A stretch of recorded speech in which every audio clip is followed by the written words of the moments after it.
Good morning. How are you? It's the 9 days, the beginning of the time when we mourn the destruction of the Holy Temple, and we look inwards to ourselves, to our families, how we treat each other, how we treat other people. And we listen to a fascinating message of Moses. The book of Deuteronomy starts with Moses speaking to the Jewish people as they're at the cusp of going into Israel. Moses knows he's not going to be there. This is Moses' final parting message to the Jewish people before he passes. A generation that he nurtured, that he loved, that he cared for, that he held like a little baby throughout their growing. And now he sees them into the promised land, but he knows that he won't go there. And he has to speak to the Jewish people words that sometimes aren't easy when you're a parent and you need to give a message to your child. Sometimes it's not easy when you got to tell them the truth and you need to tell them what needs perfection. And Moses starts off, Eila hadvarim, these are the words. The rabbis say Moses was giving the Jewish people words of rebuke. He was saying, listen guys, you're a matured nation now. You're going into the land of Israel. How are you going to behave? What are you going to do? Did you learn how you could become better people? And the words he uses, it speaks about where Moses was. Ba'aravah, he was right at the cusp opposite the Red Sea, ready to go into the land. And then it mentions a lot of places. V'lavan b'chatzerot v'dizahav. And the rabbis say that these places don't exist. What's Moses saying?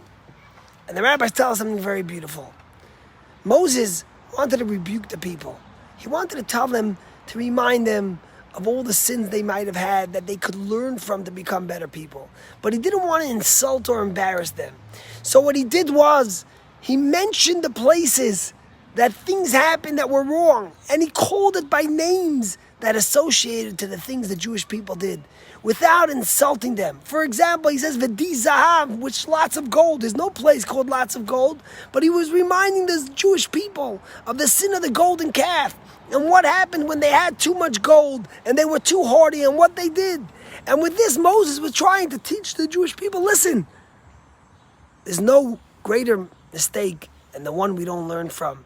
If you remember the famous story with the CEO of IBM, who one of his lieutenants made a massive mistake and he lost $10 million for the company. And he came in, he called him in for a meeting. And the lieutenant said, listen, I know what's going to happen. I just lost the company $10 million. This is back in the 80s. I might as well give him my resignation.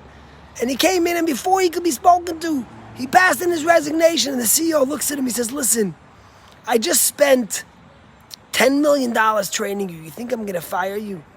And what Moses was trying to tell the Jews is, he was trying to remind them, the Jewish people, what their mistakes from and how to learn from it to become better people. But Moshe was sensitive to the people. And the rabbis tell us that's what we have to learn from Moshe Rabbeinu. How are you to others, even when you have to tell someone something, even if you have to remind them something that they did that was imperfect? Are you gentle to them? Are you caring? Do you say it in a loving way? You know what we say? Everything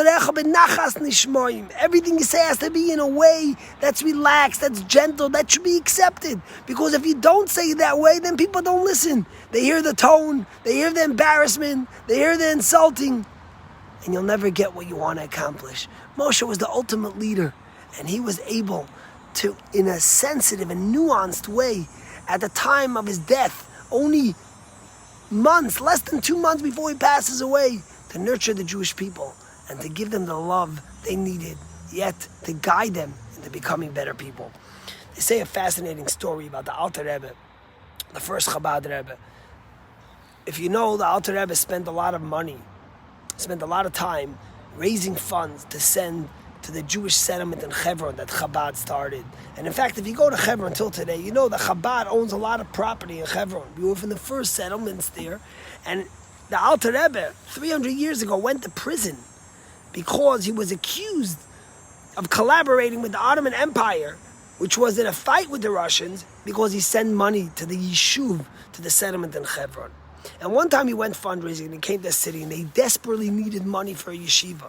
And the Alter Rebbe was going to go door to door, this great sage, to help the Jews in Israel. And they were going by the houses, and there was one house, and he says, what about this home? And the guy said, don't go there, don't waste your time. He says, why not? It's such a beautiful home. He says, this is the miser of town. He's the wealthiest guy in our town. He doesn't give any charity.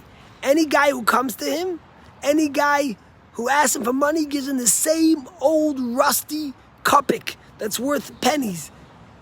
And he won't give them back anything, and they don't take it, and they refuse it, and this continues. The same coin.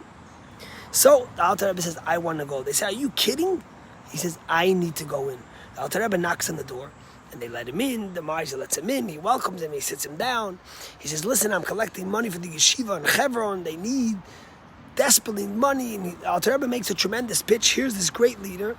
And the guy pulls out the old rusty coin that he gave everyone, a kopek, it was worth nothing. The Alter Rebbe takes the coin, he looks at the man, he smiles at him, and he says, thank you so much. This is so generous of you. This is gonna help you, help us, help the Jewish Yishuv in Hebron. We can't be more grateful. The Alter Rebbe tells us, people are coming with him, let's get up, let's walk out, we'll go.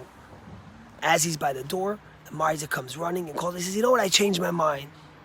I want to give you 10 gold coins. Takes out 10 gold coins. Again, the Alter Rebbe effusively just praises him and tells him how amazing it is and how much he's doing. Alter Rebbe gets up and starts walking to the door. As he's at the door, the guy called. He said, wait, I want to give you 20 gold coins. And again, he comes back in, he sits him down, he gives it to him, and he thanks him again. And this goes on 20, 50, 100, 200. Finally, the guy calls him back one night and says, listen, tell me how much is all the money they need. He said it was 5,000 gold coins. The guy says, I want to give all the money. The guy takes out 5,000 gold coins and he gives it. They walk out, and the rabbis and Hasidim that were with the Alter Rebbe were just amazed. And they told the Alter Rebbe, what happened? And he says, listen to the man's story. The guy told him a story. He says, you know, years ago, someone came to ask me for charity. And was just starting my business, and I had a little kopek, and I took it out and I gave it to the man. The man took it from me, looked at me, and said, you're not embarrassed? He spit at me, he threw the gold coin back. He says, this is disgusting. This is what you give me for charity? And he said, I made a promise right then that I will never, ever give another coin for charity until someone takes this coin and thanks me for it. And every time since then, people came, and when I gave them this one kopek, they gave it to me back. And this has been going on for years. You were the first one who came. The first one who validated my charity, who validated me and what I gave. And therefore, when I realized that, I just wanted to give more and more. Alter Rebbe said to his Chassidim, you have to understand, sometimes it's how you speak to a person. It's the sensitivity you show. It's the caring you give. I think it's such a beautiful message as we come to the beginning of the 9 days, and we begin the mourning period of the destruction of the temple that was destroyed because people couldn't speak the way they should to others. They couldn't care the way they should for others. And here we are, beginning the book of Deuteronomy. Moses is about to pass away, and Moshe Rabbeinu teaches us the way of how you speak to another human being, how you treat others, the love, the sensitivity, the caring. And that's the way we begin the book of Deuteronomy, a book that's meant to be Moses' final departing love and discussion with the Jewish people. May Hashem give us that we should always be sensitive to others, and we should always learn how to speak and how to care and how to love everyone around us. And that merit, may we merit the ultimate redemption speedily. God bless you. Have a great day.